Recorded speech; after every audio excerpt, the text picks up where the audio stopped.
நம்முடைய தேர்தல் அறிக்கை 2026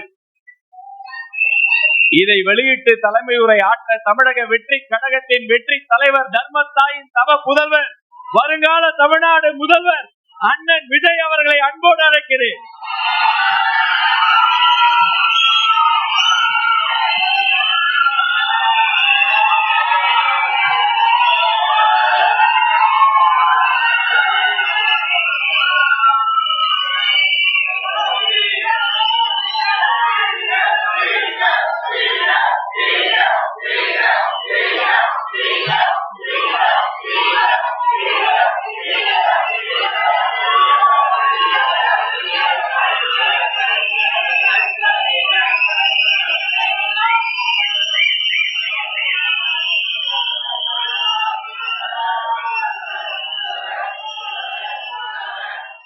எல்லாருக்கும் வணக்கம்.